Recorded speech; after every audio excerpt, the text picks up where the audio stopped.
Hello and welcome to the Savannah Morning News and savannahnow.com Facebook live stream. We're here in beautiful Forsyth Park today, and it's not 100 degrees, which is really nice, which sets the stage for me to introduce Mr. Alex Martin, a local science communicator. So, Alex, I think the first question, obviously, is what is a science communicator? Science communicator, I'm kind of a off-brand one, informal, where I come out and I talk to people in the public about science, but it's anyone who researches science and then spreads it to the public via articles or documentaries. I just choose to do it out here in public with real people as they walk by. So is it always a Forsyth Park thing? You always come out here and do it? Or? This has the most foot traffic, so I've done it down at Waving Girl Dock, and one day I'll get out to Ellis Square. But Forsyth Park, I think it's just good. In the evening, people are just kind of walking by, don't really have much going on, so I found it's the best way to kind of just get people engaged and send them on their way again. Right, so as a science communicator, like you said, you kind of introduce people to scientific topics through fun things, and today we got some fun things. We're going to show you that in a little bit, but we got a wheel. Yeah, look at that. Yeah, well, what's the wheel? The wheel is Communicate the some gyroscope. So this is exactly how bikes stand up. So you see the little ones are like this big, you spin them around really fast, they bounce on stuff, but use the big one and you can really see it in action. And it just bounces on its side like that. So actually, if you hold it like this and you spin it like that, it's pretty easy, no resistance. But if you go like this, it really resists you, and you can see how it's bending sideways. So, but just like that's pretty easy. So it's just a gyroscope, it's just angular momentum, putting a force out to the side, and then can balance just like a top giant gyroscope. So that's pretty cool, yeah.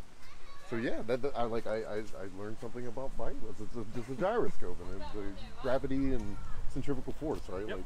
It's pretty neat. Yeah, so folks will just come up and you'll kind of show them something, a brief little demonstration of a scientific topic. Exactly. And then explain it to them. Exactly. So how did you get into that? How did you start doing that? So I started writing science fiction books 14 years ago, and that was kind of my life all through high school, all through college. I was writing books, but then I kind of fell out of it during college, the science side of everything, until near the very end when I started doing a lot of research for my books and just really connected with the science of everything and watching documentaries to do world building and space travel and environmental issues and stuff like that. So I was really connecting myself so I could connect it to the books and kind of disperse it out to people. And I've had actually people form astronomy clubs and get solar panels because of me. So that's cool. It's been kind of fun. But then I made a whole website incorporating a platform inside the books, kind of brought it out to the real world, and that's how I got to doing this in the past couple months. Yeah. So. No, that's neat. That's neat. So, how often are you out here at the park? Every single week, Thursday through Saturday, 5:30 p.m. is when I start. So cool. Yeah, and we will be sure to put that in a link in the description, or some words in the description. Not really a link; it's just a few days. Yeah. But yeah, yeah. And you're out here today doing it as out well. Here today and doing it. We're hoping to kind of get a demonstration of that. And I know you have one experiment. Yeah. If you want, we can keep it simple. I'll just do simple things because that one takes about 5 minutes. But no, it's fine. Yeah. I'll do the flying cups. Flying cup. I like things that fly. Yeah, let's do that. So this one's a pretty visual one. It's just 2 cups that are taped together. Nothing special about them. You can use plastic cups, solo cups. These are just paper. And then you take a rubber band and you wrap it around them really tight.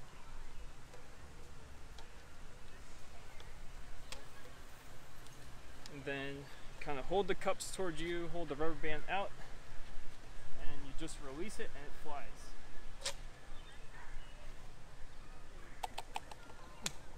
That was cool.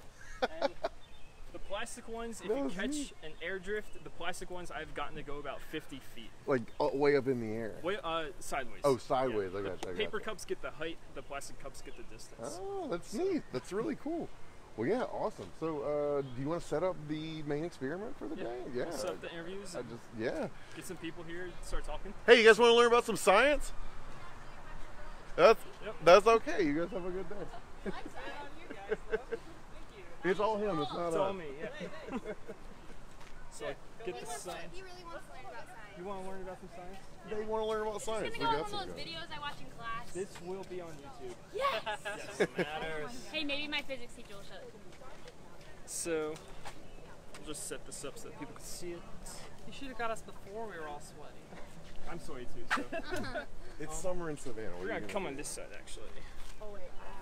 You be on it, babe. Yeah, let's do it. Alright, guys. Whoever wants to do it. Is I'll it one be in it person with at a you. time? No, Or? it's anyone who wants to do I'll it. be in it with you. So, You just want like the two people? if you guys want to go a little bit that way. Science. Savannah. So today we're actually talking about evaporation.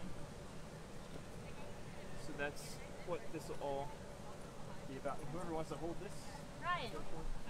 yep, you don't have to clip it on, you'll pick everyone up. Alright. So today we're talking about all about evaporation. Papers back here. And this is just going to be kind of a basic introduction to evaporation. Last week I talked about heat and heat transfer, and this week I'm kind of moving further with that. So that's the very first question, is how does water evaporate?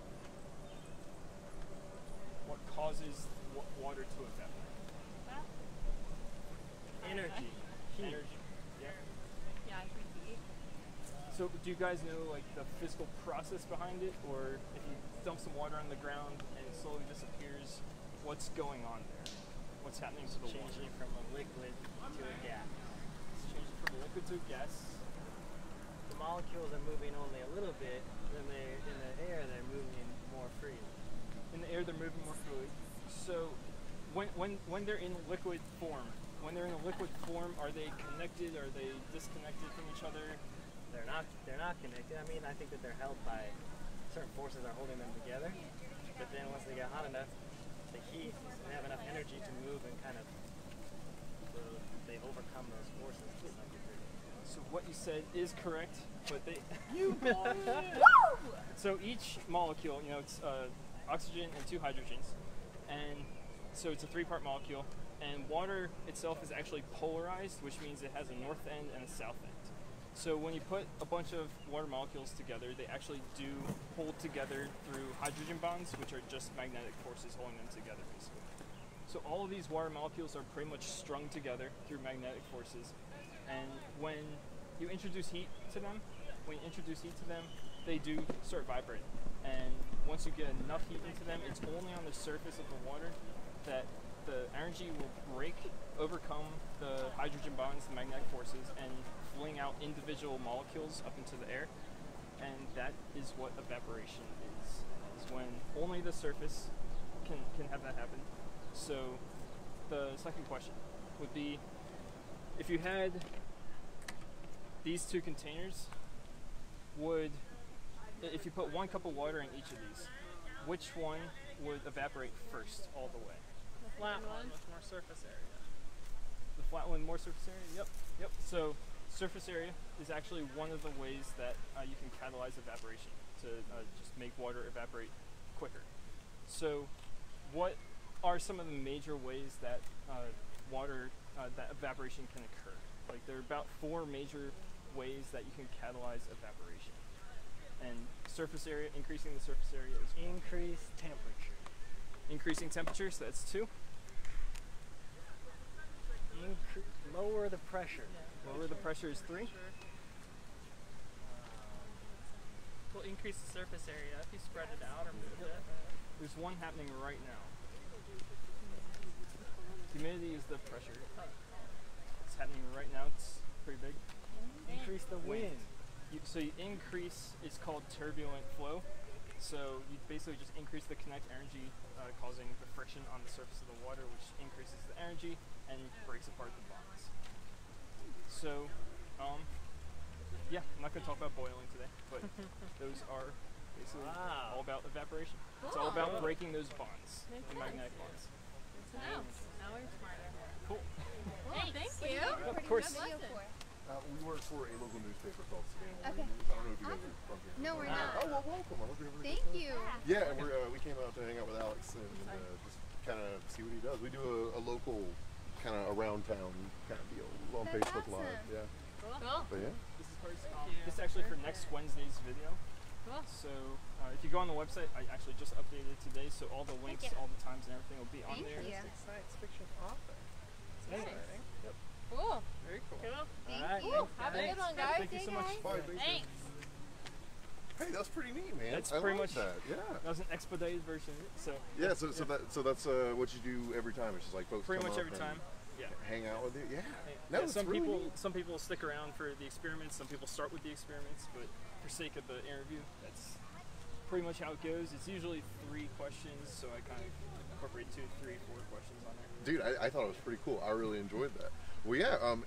One more time for the friendly folks of Facebook Live, will you tell them when you're going to be out here and how long you're usually out here? So again? every Thursday, Friday, and Saturday, from about 5:30 p.m. to or usually around 8:30 p.m., I'm somewhere on either side of the fountain talking about science. So you can come down here, be interviewed for a video. I have all these science physics toys over here, so you can try some out for yourself, talk about it, hang out. I have my Instagram and Twitter also, so if you want to be tagged in any photos, we can follow each other and do that. So Yeah, look at that. Well, hey, thank you so much for teaching me a little bit about science and for teaching everybody a little bit about it. I think it's cool. And thank you guys for watching. And if you would like to know more about Alex, you will have links in the description of the video here and in the Sunday accent of Savannah Morning News, as Zach has just told me. But until then, thank you so much for joining us again, and have a great afternoon.